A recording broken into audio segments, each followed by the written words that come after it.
장애인 직원들이 장기 근속하길 원하거든요. 이분들을 많이 뽑는 것도 중요하지만 이분들이 오래 다닐 수 있도록 하는 게 되게 중요하다고 생각하거든요. 2018년부터 저희 회사 장애인 직원의 퇴사율이 0%예요. 네, 저는 테스톡스의 대표 이사이자 창업자인 윤석원이라고 합니다. 테스톡스 창업하기 전에는 마이크로소프트나 삼성전자 같은 이제 글로벌 회사에서 소프트웨어 쪽 엔지니어로 오랫동안 일을 해왔고요. 저희 테스톡스는 무한의 가능성을 테스트한다는 슬로건으로 2015년 6월에 창업을 했고요. 그 이후에 인공지능 데이터셋을 구축하는 분야와 소프트웨어 테스트를 자동화하는 분야에서 여러 고객들한테 저희 플랫폼 기반으로 서비스를 제공하고 있습니다. 창업을 한 계기는 사실 저는 단 한 번도 창업을 하겠다고 생각한 적이 없었어요. 제가 결심하게 된 이유는 몇 가지가 있어요. 첫 번째로는 사회적 문제를 좀 기술을 활용해서 좀 풀어보고 싶었어요. 제가 바라본 사회적 문제는 다양성의 문제인데요. 2000년대 초반에 제가 미국의 스타트업에 있다가 대학원에서 이제 석사를 마치고 한국에 삼성전자에 들어오게 됐는데 다양성이 별로 없었어요. 그러니까 예를 들면 여성 엔지니어들 많잖아요. 취약계층 쪽으로 들어가 보면 한두 분 정도 제가 뵙긴 했는데 그 많은 엔지니어 중에 장애인분들은 정말 눈을 씻고 찾아봐도 없었거든요. 아마 제가 알기에는 7, 8명 중에 1명은 제가 장애인으로 알고 있어요, 우리나라에. 그러면 이제 그 많은 장애인분 도대체 어디 있는 것인가 라는 좀 의문을 갖게 됐거든요. 2007년, 8년부터는 마이크로소프트를 다니면서 탈북 청년들을 만나면서 이 탈북 청년들을 멘토링을 해주면서 저희가 조금만 더 IT 분야에서 이분들을 육성해드리고 취업할 수 있게 조금만 도와드리면 이분들의 인생이 정말 드라마틱하게 변하는 걸 제가 봤거든요. 기회 공정성을 저희가 조금 기업적인 방식으로 해결한다면 사회적 문제와 기술을 좀 이렇게 융합해서 뭔가 새로운 BM을 만들 수 있지 않을까 생각을 하게 됐어요. 그래서 2015년에 회사는 만들었지만 본격적으로 대표이사를 취임할 수는 없었습니다. 왜냐하면 삼성전자에서 저를 놔주지를 않았어요. 그래서 경력단절 여성분들한테 이제 교육을 했습니다. 이분들이 이제 10년 이상의 경력단절 기간에도 불구하고 적절한 교육을 받으면 충분히 다시 사회에 복귀할 수 있다는 걸 좀 증명하고 싶었거든요. 그런 교육을 하고 우연한 기회에 고객사의 어떤 프로젝트를 저희가 수주를 하게 되면서 경력단절 여성분들 이제 직원이 생긴 거예요. 그러니까 처음에 시작할 때 이제 원칙을 정했어요. 뭐냐면 저희 같이 사회적 가치를 추구하던 기업들의 당시의 사회에 어떤 선입견은 뭐였냐면은 지원금을 받아서 그냥 좀비 기업처럼 연명하는 기업이다. 이 기업들이 실질적인 어떤 경제적 가치를 추구하면서 지속 가능한 경영을 하기 힘들다는 게 많은 분들의 생각이었어요. 제가 결심한 거는 첫 번째, 3년 동안 순이익을 내지 않으면 안 된다. 모든 비용을 다 아꼈습니다. 두 번째로는 그 와중에 투자와 대출을 받지 않겠다. 그래서 어떻게든 3년을 우리 힘으로 버티면서 지속 가능함을 증명하지만 안 된다. 이런 결심을 하고 시작을 했습니다. 장애인분들도 보통 복지관이나 센터를 통해서 추천을 받고 그런 분들 중에 저희가 한 3개월 정도 저희 이제 교육을 하고 그 이후에 실습 과정을 거치고 인턴 과정을 거쳐서 정규직으로 채용이 되시거든요. 그래서 그런 분들은 굉장히 인공지능 데이터 가공 쪽으로 탤런트가 있으시고 업무 성과가 뛰어난 분들 중심으로 저희가 채용을 하고 있습니다. 이분들이 사실은 사회성이 부족해서 자폐장애인이라고 얘기하는데 희한하게 이제 회사를 다니면서 사회성이 길러져요. 직원들한테 말을 건다든지 점심을 같이 먹으러 가자고 한다든지 재활용을 위해서 쓰레기를 버린다든지 이런 변화들이 막 생기거든요. 그런 거를 볼 때 사실 굉장히 감동적이죠.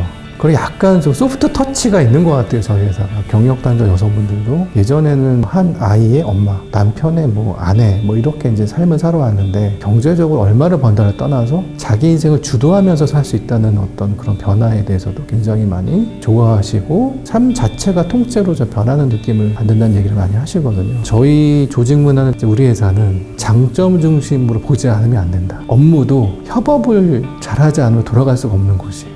예를 들면 저희 장애인분들은 이쪽 특정 분야의 업무에는 정말 슈퍼 히어로예요. 근데 이분들이 고객과의 소통을 잘 할 수는 없잖아요.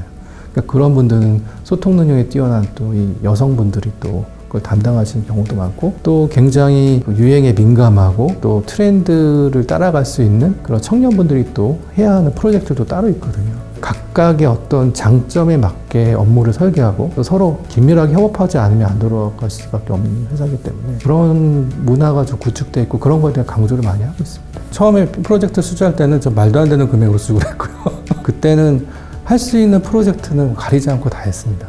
결심한 거는 뭐냐면은 첫 번째 기술보다는 고객의 페인 포인트를 먼저 식별하는 게 먼저다. 그 고객의 페인 포인트를 해결할 수 있는 거라면 그게 기술이든 서비스든 무조건 해결한다. 이런 마인드로 접근을 했습니다. 사실 처음부터 저희는 솔루션이나 플랫폼을 만드는 회사는 아니에요. 그게 고객이 가장 힘들어하는 페인 포인트란 우리가 어떻게든 고객의 문제를 해결해야 된다. 그렇게 좀 고객 중심의 사고로 처음부터 이제 생각을 많이 하게 됐습니다. 저는 단 한 번도 비즈니스에 대한 시장의 규모나 성장의 어떤 가능성, 그런 전망 이런 걸 굉장히 정량적으로 분석하고 들어간 적은 별로 없었습니다. 저는 사실 저희 고객들의 흐름을 따라갔던 것 같아요. 두 번째로는 제가 해결하고자 하는 사회적 문제를 풀어보려는 노력을 했던 것 같고요. 인공지능 데이터셋 비즈니스에 들어간 계기는 기술적이거나 산업적인 측면에서 저희가 전망을 하고 결정을 해서 들어간 게 아니라 발달장애인들 고용을 창출하고자 했던 목적이 훨씬 더 컸습니다.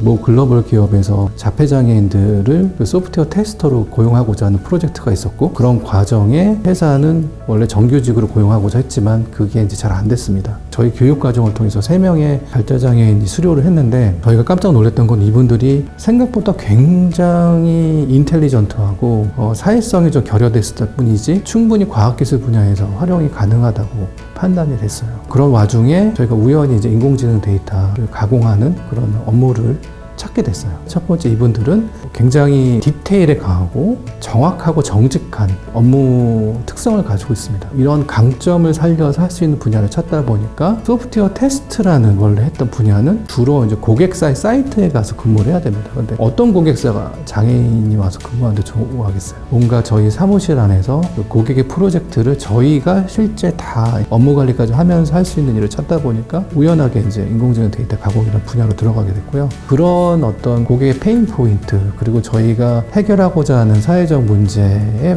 어떤 지향점이 결합되면서 인공지능 데이터 가공 분야로 들어왔고요.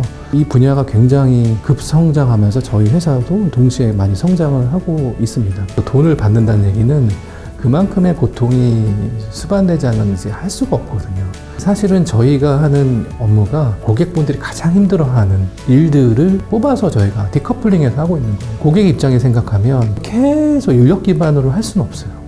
그리고 첫 번째로 정확도가 떨어지고, 두 번째로는 생산성이 지속적으로 향상이 안 됩니다. 그래서 저희도 인공지능 개발팀을 만들고, 저희가 그 가공한 데이터셋을 그냥 버리는 게 아니라 활용해서 이런 자동 레이블링하는 그런 기능들을 많이 개발하기 시작한 거죠. 지금은 자동 레이블링 한 후에 수동으로 저희 굉장히 또 데이터 가공을 잘 하시는 분들이 붙어서 보정 작업을 하고 고객사에 딜리버리하는 그런 구조로 되어 있습니다. 그게 이제 블랙 올리브라는 저희 데이터 자동 레이블링 도구 솔루션이고요. 두 번째로는 저희가 처음부터 크라우드 소싱 기반의 플랫폼을 생각했던 건 아닙니다. 고객들 입장에서도 굉장히 다양한 데이터를 여러분들한테 수집해야 되는 그런 니즈가 있는 것 같더라고요. 그런 고객들의 니즈를 저희 충족시키기 위해서 AI 웍스라는 크라우드 소싱 플랫폼을 만들었습니다. 장애인 직원들이 장기 근속하길 원하거든요. 이분들을 많이 뽑는 것도 중요하지만 이분들이 오래 다닐 수 있도록 하는 게 되게 중요하다고 생각하거든요. 그래서 2018년부터 저희 회사 장애인 직원의 퇴사율이 0%예요. 저희가 가끔 이제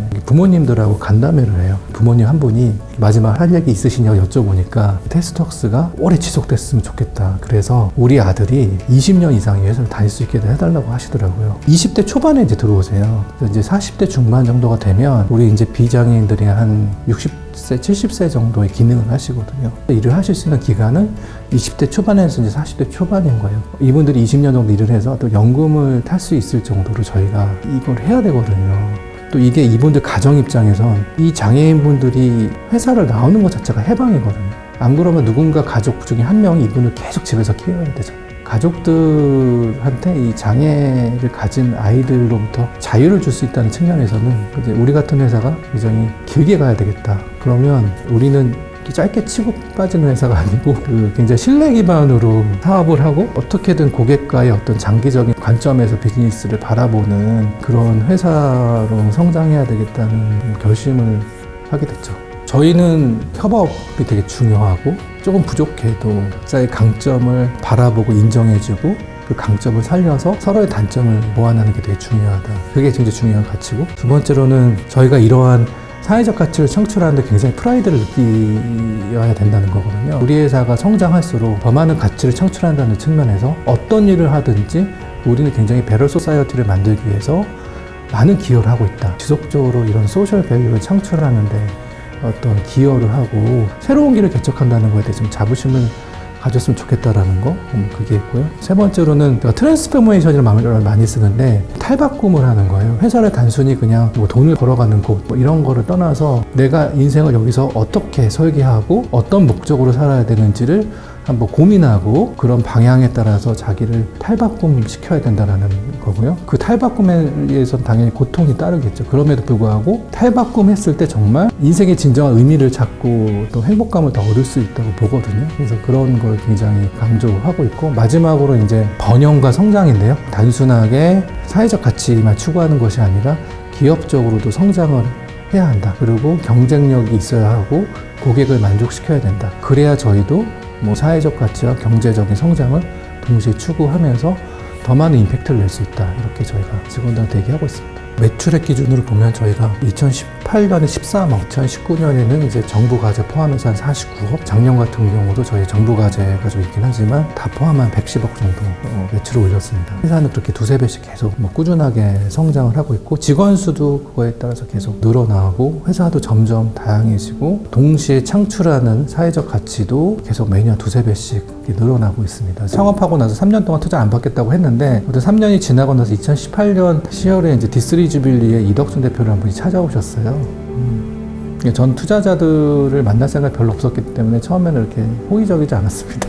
근데 이제 만나 뵈니까 임팩트 투자 하셨고, 기업을 통해서 이 사회적 가치를 창출하고자 하는 철학과 목적이 굉장히 뚜렷하셨어요. 그런 부분에서 결이 굉장히 잘 맞는다고 생각하고, 고민을 되게 많이 하다가 투자를 10억 원 정도 2018년 12월 31일 날 받았습니다. 저희 같은 회사가 글로벌로 나가서 저희 회사의 비즈니스 모델을 전 세계에 좀 이식시키는 것도 되게 중요하다는 생각을 하게 됐습니다. 그래서 베트남이나 뭐 네팔이나 캄보디아나 이런 곳도 분명히 저희 회사 같이 다양성을 기반으로 포용적 고용을 하면서 또 이제 공정한 기회가 필요한 분들이 있으시거든요. 그런 분들한테 더 많은 기회를 드리면서 동시에 좀 여러 가지 비즈니스 기회를 또 글로벌하게 확장시키는 게 충분히 가능할 거라는 판단이 들어서 작년에 한 55억 정도 규모로 투자를 받게 됐습니다. 지금 진짜 중요한 거는 회사를 시스템화 시키는 것 같아요. 성장을 위한 여러 가지 HRD에 대한 체계를 지금 마련하지 않으면 지금의 성장이 굉장히 모래 위에 성을 쌓는 것처럼 느껴지거든요. 그런 걸 통해서 여러 가지 솔루션이나 그 플랫폼의 고도화도 가능할 거라고 보여지거든요. 두 번째로는 아까 말씀드린 이제 글로벌하게 어떻게 나갈 수 있는 기반을 다지는 게 목표입니다. 그래서 올해는 적극적으로 이제 해외 고객들 발굴을 하고, 필요하면 해외 이제 지사도 내고, 저희 솔루션들도 해외에 팔 수 있도록 고도화시키고, 얼만큼 고객이 만족하고 있고, 또 고객이 제대로 쓸 수 있도록 여러 가지 지원 체계를 만드는 게 되게 중요하거든요. 그런 작업들을 하는 거. 매출은 뭐 작년 대비 한 2배 이상 성장을 저희 목표로 잡았습니다. 또 특정 인력에 어떤 의존하지 않고, 이 회사에 일하면 전반적인 서비스나 솔루션의 어떤 질이 보장이 된다는 것을 느끼게 해드려야 되거든요. 그래서 그런 것들 좀 다지는 게 되게 중요하다고 보고 있고, 그렇게 좀 주안점을 두려고 합니다. 저는 선한 영향력을 행사하려고 하는 기업이 시장에서도 살아남고 그만큼 경쟁력을 가질 수 있다라는 어떤 가설을 지금 검증해가는 중이거든요. 더 많은 소셜 임팩트를 좀 창출하고, 정말 훌륭한 소셜 벤처들이 많이 저는 생겨서, 최근에 여러분도 아시겠지만 ESG가 굉장히 핫하지 않습니까? 그래서 이제는 회사들도 환경과 사회적 가치와 지배구조를 생각하지 않으면 성장할 수 없는 지금 시대가 되고 있거든요. 저희 회사가 추구하는 사회적 가치와 그런 경영을 계속하기 하는 모습을 계속 지켜봐 주시고 또 응원해 주시고, 저희 회사의 어떤 가설을 검증해가는 과정을 지켜보시면서 이런 기업도 되는구나, 그러면 사회적으로 문제를 해결하기 위한 여러 가지 다양한 방법들을 고민하시면서 이제 기술 분야에 계신 엔지니어분들이 많이 이제 창업에도 관심을 가지시고, 필요하면 저희처럼 사회적인 문제를 해결하면서 동시에 좋은 기업을 만들어 가실 수 있는 분들이 많이 나왔으면 좋겠습니다.